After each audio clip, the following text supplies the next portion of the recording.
Bueno, pues ya sabéis que soy profesora y si no os lo digo yo ahora, entonces los profesores siempre empezamos con definiciones. Entonces, la RAE nos dice que reencarnación es la acción y efecto de reencarnar. Para reencarnar nos dice que es un verbo intransitivo, volver a encarnar en referencia a seres o espíritus que vuelven a tomar forma corpórea. Quería pasar de una forma muy rápida la primera parte de la charla y deciros que la reencarnación es una teoría que se ha asumido por distintas religiones tradicionales a lo largo de todas las épocas de la historia conocidas y también que es una religión actual. Si nos fijamos en las religiones tradicionales, aquí tenemos Europa y todos los pueblos que en la época antigua tenían creencias reencarnacionistas, celtas, teutones, nórdicos, islandeses, etc. En Asia, atención, religiones tradicionales, en Myanmar, lo que es Birmania, serán los Karens, en Indonesia, Bali y en Japón también tenían ideas reencarnacionistas, pero antes de la introducción del budismo. En África hay una gran cantidad de tribus, 47 tribus que creen en la metempsicosis, 36 en la reencarnación, 12 en ambas cosas, aparte de religiones animistas y tal. Siempre religiones tradicionales. Y lo mismo sucede en Oceanía, donde son numerosas las islas, más los maoríes, los aborígenes australianos, que también tenían creencias reencarnacionistas.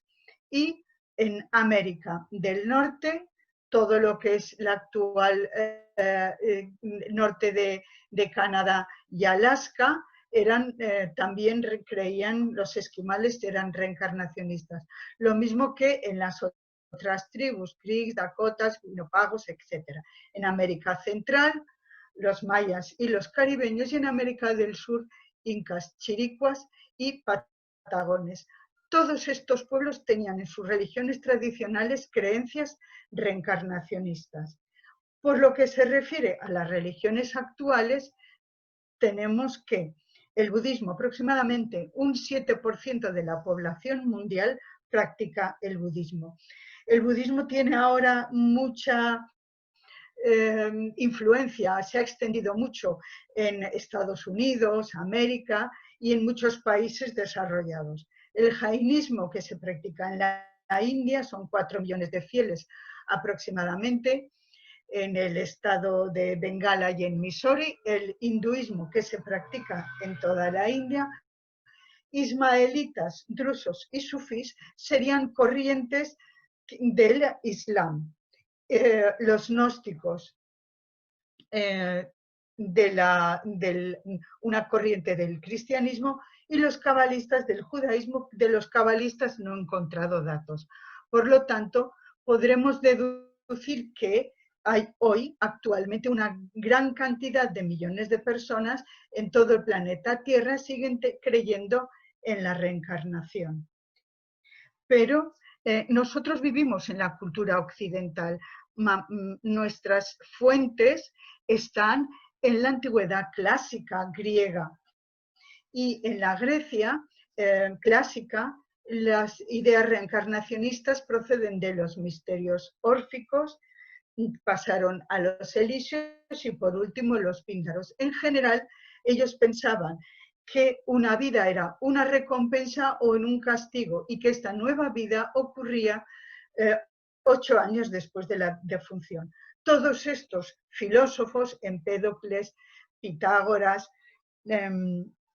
Platón, Heráclito y Sócrates eran reencarnacionistas. Y después de la cultura clásica, el siguiente hito cultural y religioso que tenemos es la aparición del cristianismo.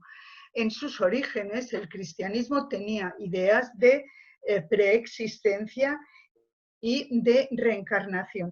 Pero todas estas ideas, en la medida en que el cristianismo pasó a ser primero una religión reconocida, no perseguida, y después la religión oficial del imperio, las referencias contenidas en el Nuevo Testamento referidas a la reencarnación fueron eliminadas ya por Constantino el Grande. Y posteriormente, en el segundo concilio de Constantinopla, bajo el gobierno de Justiniano, esta idea de la reencarnación se declara herética, de tal forma que es una idea perseguida. La idea que ellos tienen, o la teoría que sostienen, es que si creyéramos en la reencarnación, los hombres no necesitaríamos tanto la estructura de la Iglesia o la Iglesia para decirnos lo que está bien y lo que está mal, y la Iglesia perdería poder. No obstante, los primeros padres de la Iglesia, como Clemente de Alejandría, Orígenes o San Jerónimo, eran reencarnacionistas. Y por último, los cátaros en la Occitania francesa fueron absolutamente machacados, y es el último pueblo que cree en la reencarnación. A partir de este momento, la teoría de la reencarnación es completamente olvidada en nuestro medio cultural. Así que, si hoy la tenemos, podemos preguntarnos, ¿qué ha pasado para que de nuevo aparezca en nuestras vidas? Y estos son los hechos más importantes, las personas más importantes, no están todas, que han influido en que de nuevo la reencarnación aparezca. El primero sería Max Müller, que en 1820 traduce del sánscrito el libro de los Vedas y los Upanishads, y necesariamente ahí aparecen las ideas de reencarnación, de karma. Este hombre era alemán, pero acabó sus días en Inglaterra, en Oxford. No es extraño, dado que la joya de la corona del imperio inglés era la India.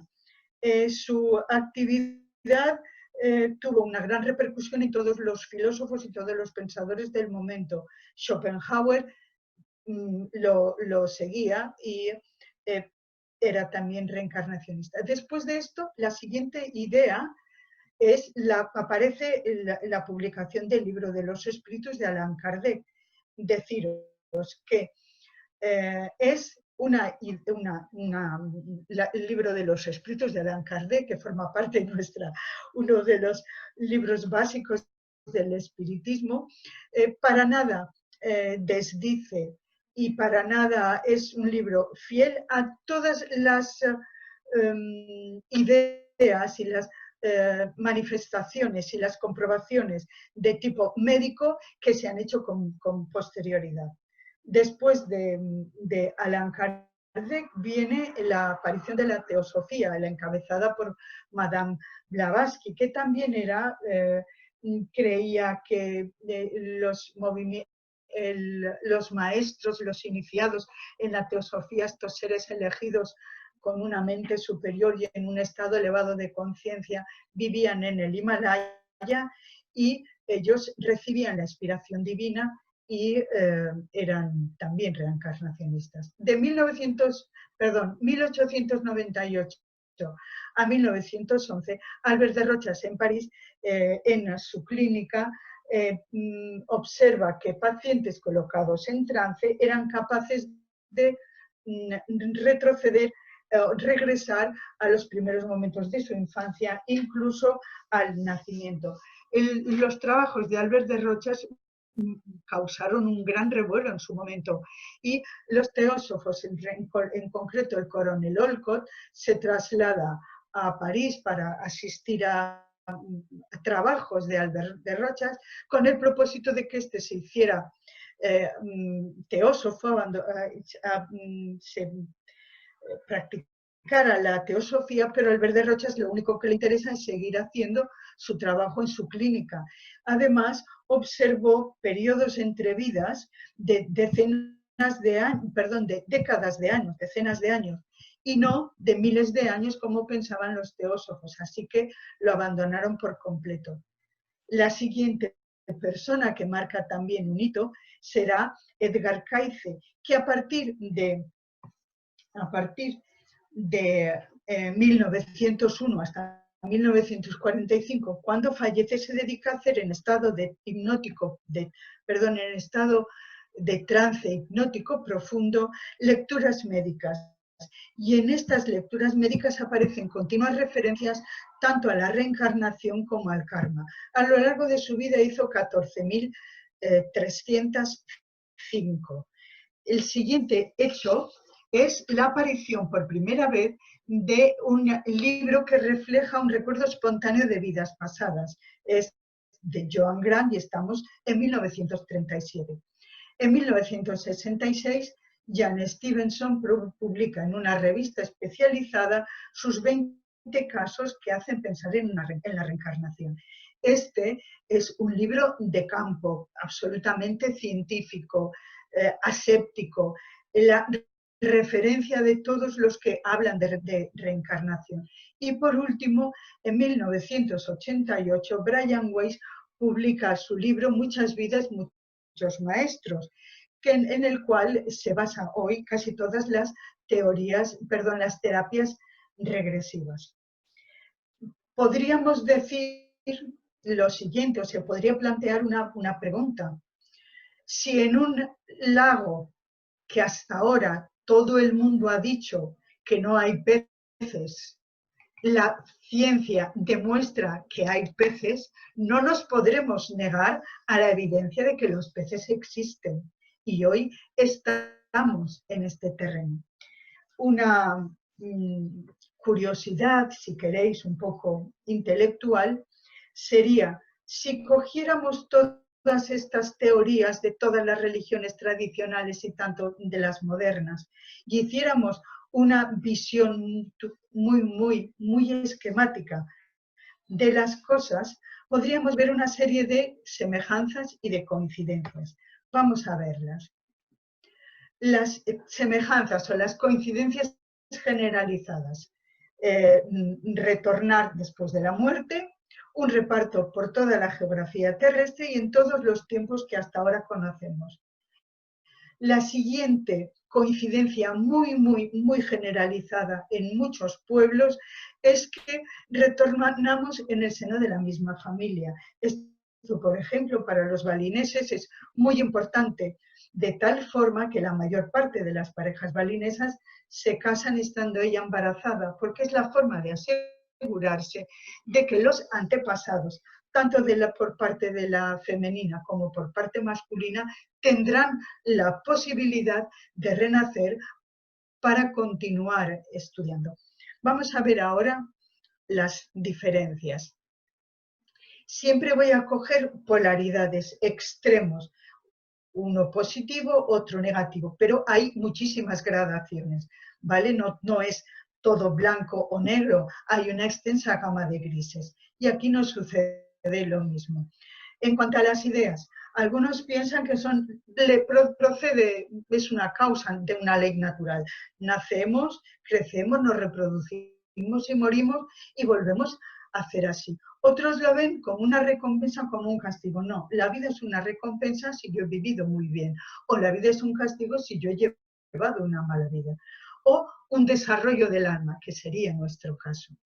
Pueden verlo como un castigo por un ritual mal hecho o hecho con deficiencia.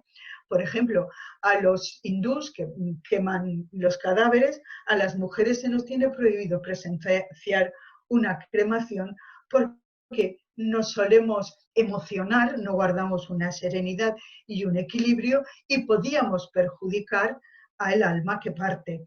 O que el brahman que hace la ceremonia no esté, podríamos decir, muy finos.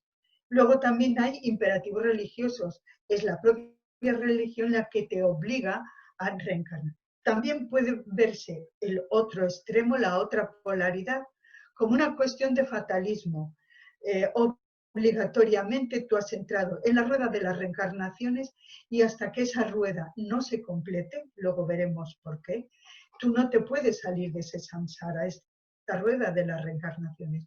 o por el contrario, es una manifestación del libre albedrío, como es en los esquimales y los balineses, que ellos consideran que eligen a sus padres y eligen volver con quién van a vivir, quién los va a cuidar, porque ellos quieren.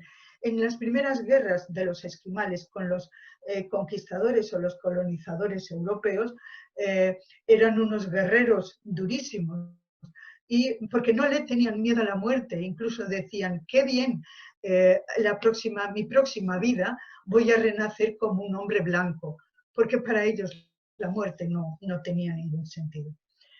Continuamos y vemos el número de reencarnaciones, muy pocas, 3 vidas entre los judíos, la totalidad, o el extremo opuesto, miles de millones de vidas, 3.000 millones de vidas entre los hinduistas, entre los hindúes, de tal forma que por eso tienen una actitud tan pasiva y tan fatalista. En cuanto a los periodos de entre vidas, pues hay periodos muy cortos, casi inmediatamente, de 2 meses a 2 años, entre los bagongos y basongos del Zaire. Y, perdón, sí, y entre muy largos, de más de 1000 años, 1600, 1300, 1200 años, entre los teósofos. Aún podemos establecer más diferencias.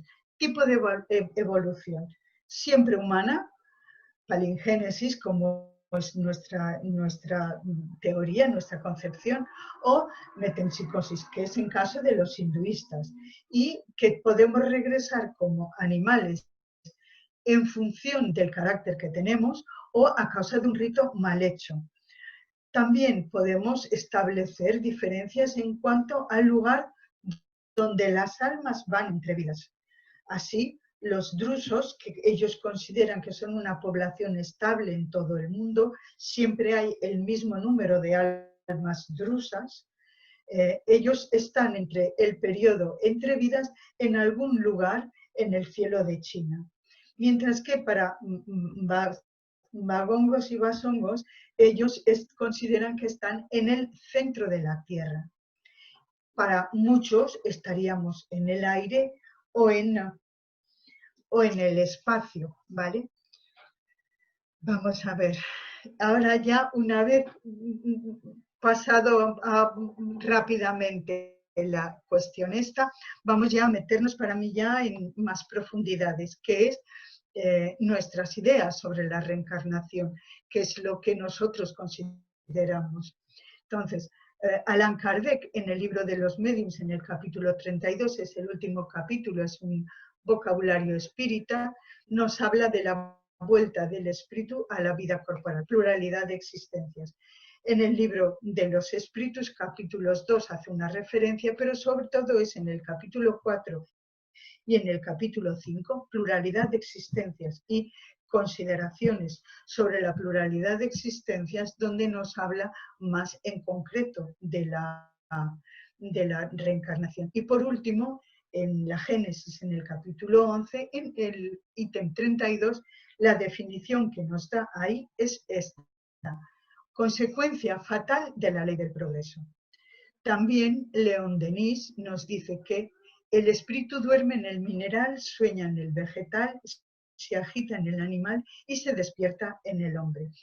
Y Deepak Chopra no es un espiritista, pero sí que si leemos la frase que yo he puesto, que en su momento no me anoté de dónde la saqué, por lo tanto no lo he podido poner, coincide perfectamente con lo que nosotros consideramos.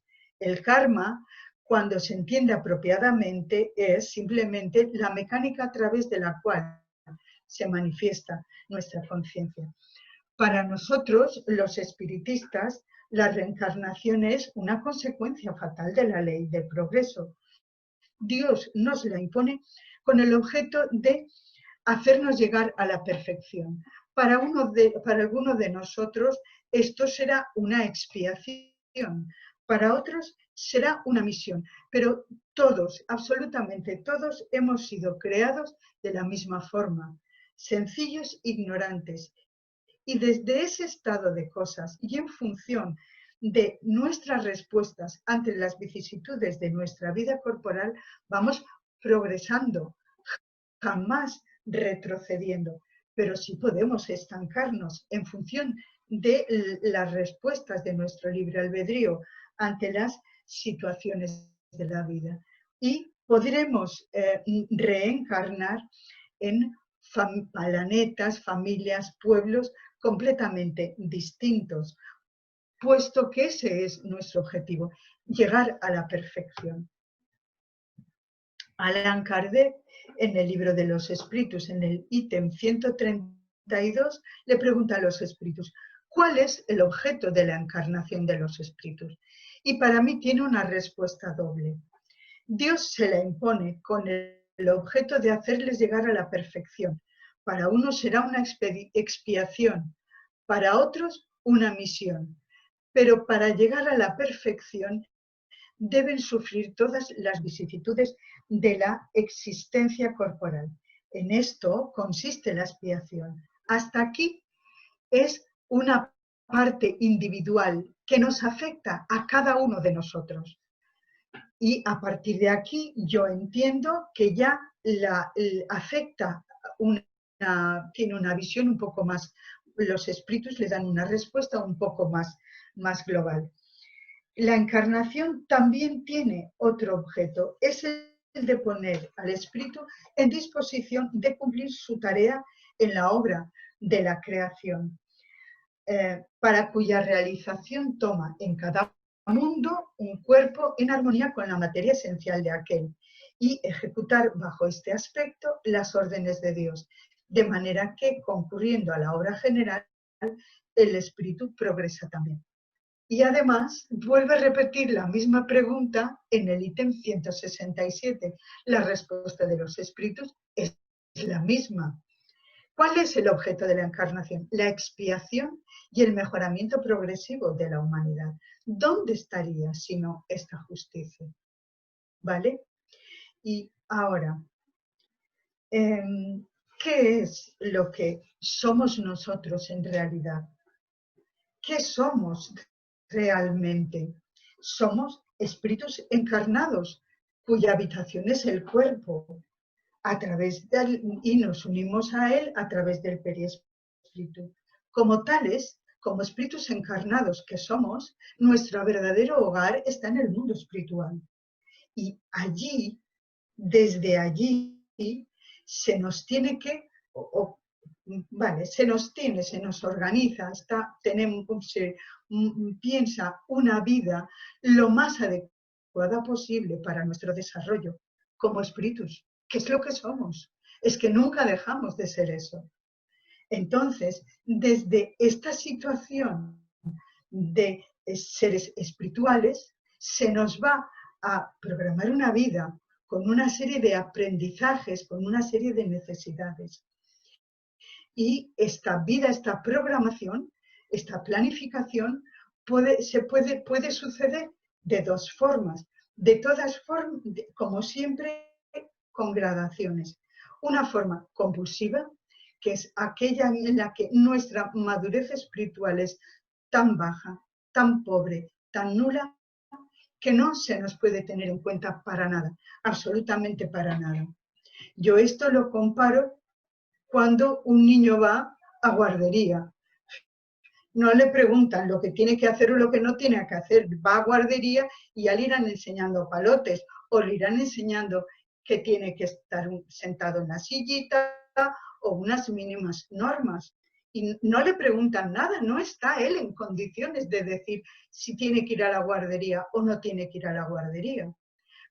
Cuando nosotros vamos desarrollando nuestra, evolucionando, estamos en condiciones, cuando hacemos la recapitulación sobre nuestra vida, ¿qué es lo que no hemos aprendido correctamente?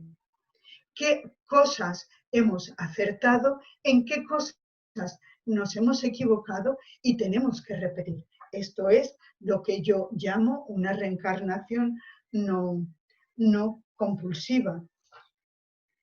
Entonces, en el ítem 184 del Libro de los Espíritus, Allan Kardec pregunta, ¿elige el espíritu el nuevo mundo en el que va a habitar? La respuesta es, no siempre, evidentemente. No estamos en condiciones de decir dónde nos conviene continuar nuestro aprendizaje. No podemos. Pero puede pedirlo y obtenerlo si lo merece, porque solo conforme al grado de elevación de los espíritus le son asequibles los mundos. Yo he pensado que también podría sucedernos esto en un ámbito más grande. Y he pensado lo siguiente, una planificación en el mundo espiritual por seres elevadísimos de los aprendizajes que nosotros necesitamos hacer. Yo he puesto moral, intelectual, económico, etc.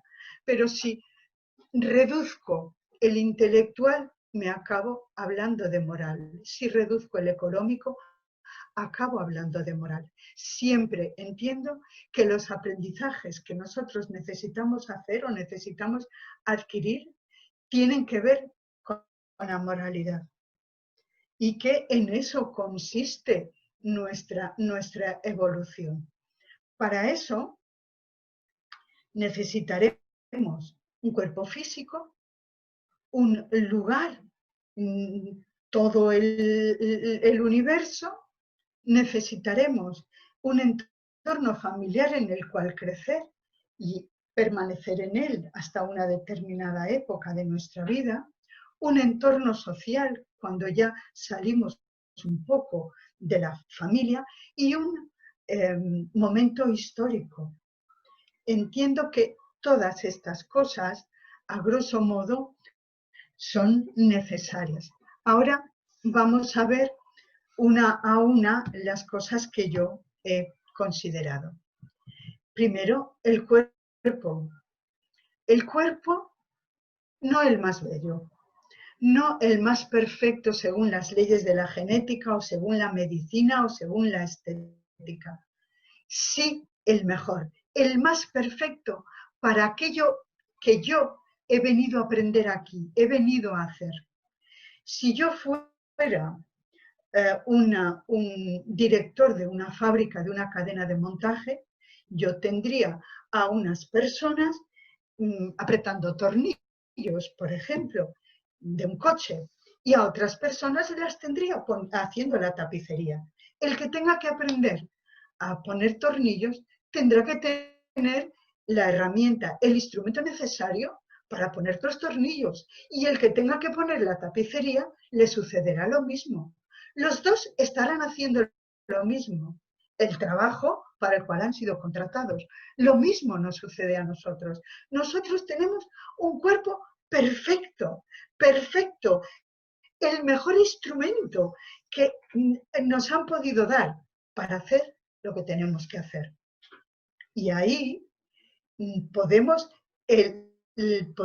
vivir o elegir una discapacidad, porque esa discapacidad suponga un avance muy grande para nuestro espíritu, que es lo que somos. Y lo mismo sucede con el sexo. Hay cosas, y esto está en el ítem 202 del Libro de los Espíritus, que aprendemos mejor como hombres, por lo menos hasta ahora. Si teníamos que aprender a ser agresivos o a controlar nuestra agresividad, si teníamos que ser unas personas muy activas, genios, etcétera, etcétera, nos convenía más una reencarnación como hombres.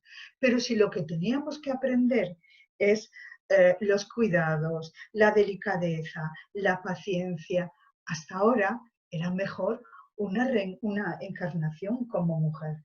Y también ahí tenemos las enfermedades serias que vamos a desarrollar a lo largo de nuestra vida, porque estas enfermedades serias que nosotros desarrollamos van a suponer si las llevamos bien, un avance muy grande en la comprensión de lo que realmente somos, de lo que, a lo que hemos venido a hacer aquí.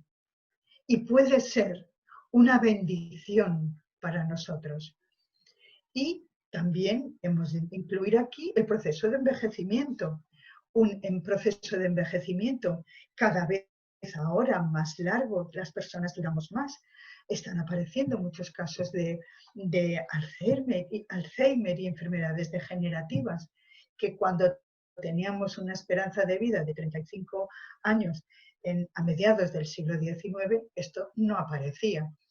Pues todo esto está pensado para que nosotros aprendamos, pero también que puedan aprender las personas que se relacionan con nosotros.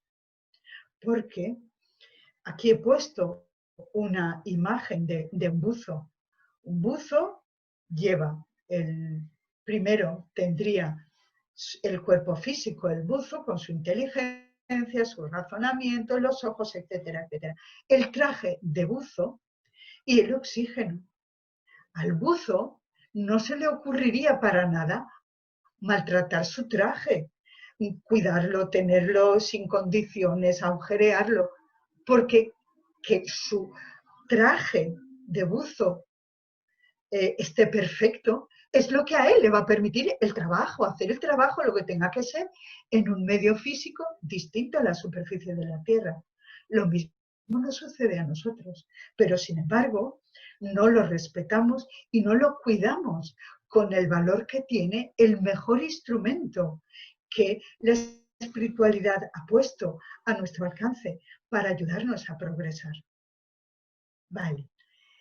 Aquí quiero recordaros también el libro de Chico Xavier, Misioneros de la Luz, que ahí hay muchos ejemplos de cómo está el periespíritu, las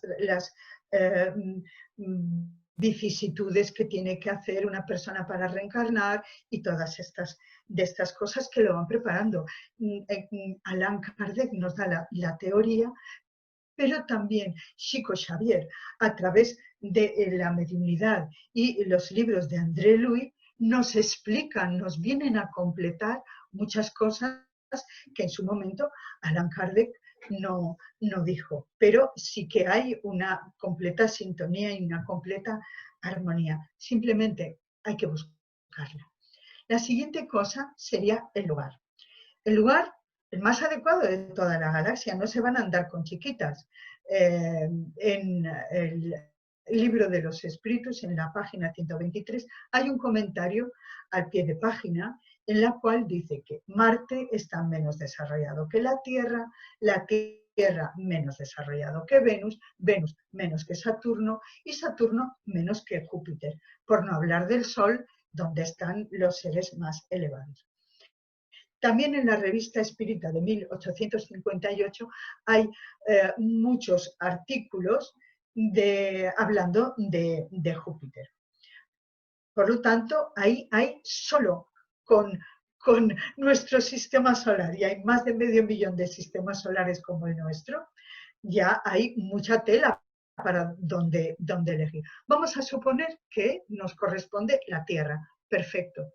Pero dentro del planeta Tierra no se tienen el mismo tipo de experiencias en un continente que en otro. En África que en Europa, o en Asia que en América.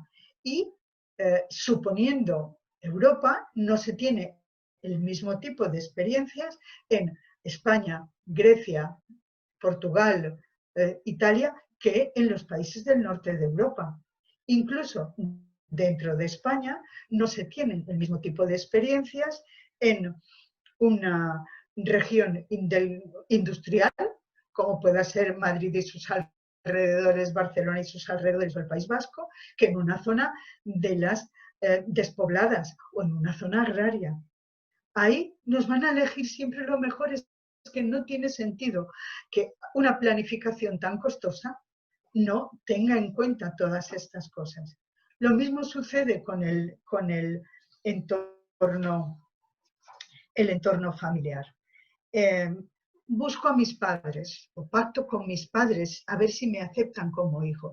Y aquí en perdono, en el periodo entre vidas que tiene Iris antes de reencarnarse como la Santa Teresa de Jesús, se encuentra en el periodo entre vidas a Isaac, que está buscando desesperadamente una familia en un ambiente cristiano para reencarnar. Y como él era el que vendió a el Judas Iscariote a el hombre Dios, ninguna familia lo quiere aceptar.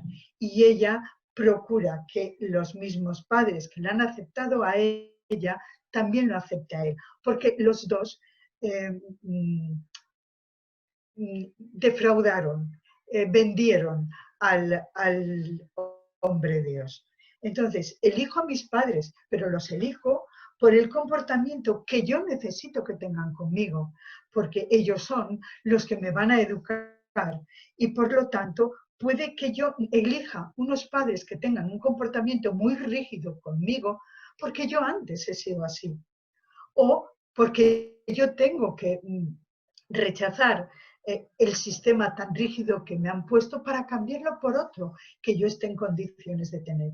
O puedo elegir unos padres que sean muy permisivos, de estos padres que todo está bien, no hay ningún problema y yo crezca sin un sistema claro de valores.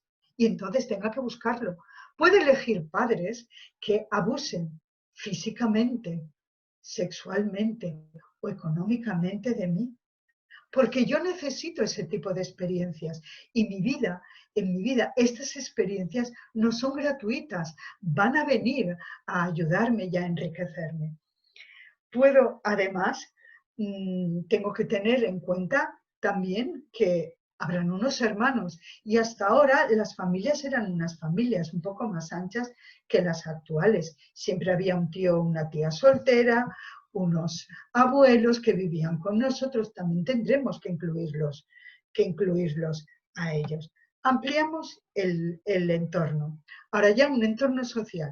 Tendré amigos que me ayuden a desarrollar mi aprendizaje o enemigos que en realidad son mis mejores amigos, mis maestros, porque yo me he olvidado de la misión y ellos están ahí poniéndome impedimentos, poniéndome dificultades para que yo aprenda de una forma definitiva. Lo mismo me sucederá con compañeros de trabajo o con jefes, porque muchas veces dejamos una empresa porque tenemos problemas con alguien y en la empresa nueva nos encontramos el mismo tipo de personas. Lo mismo con los vecinos. Y un momento histórico, el más adecuado para mi aprendizaje, me va a permitir mantenerme o mendigar. Y aquí ya como mujer, si yo como mujer soltera toda mi vida, huérfana y tal, me he tenido que mantener, yo he encontrado siempre trabajo, porque no me ha importado, porque tenía que mantenerme. Pero si yo con esta situación de soledad a mí me mandan en Afganistán, lo que tendría yo que aprender es a mendigar. Entonces me tienen que mandar en un medio en el que sea correcta, que yo pueda desarrollarme, lo que tenga que hacer para aprender. Y ahí incluyo guerras, catástrofes naturales. En una guerra, ser un refugiado, en una catástrofe natural, o vivir una pandemia como la que estamos viviendo ahora, o persecuciones por motivo de mi color de piel, por motivo de mi religión, etc. Tengo que tener claro que toda esta planificación y todo este proyecto se ha pensado para mí como espíritu que soy. Y ese es el mejor de todos. Pero tengo que tener más claro aún otra cosa. Y es que mi respuesta ante esos problemas de la vida ha de ser una respuesta activa, no fatalista. No, pobrecita de mí, qué desgraciada soy, todo me ocurre, y ay, qué penita. No, tengo este problema, tengo que solucionarlo.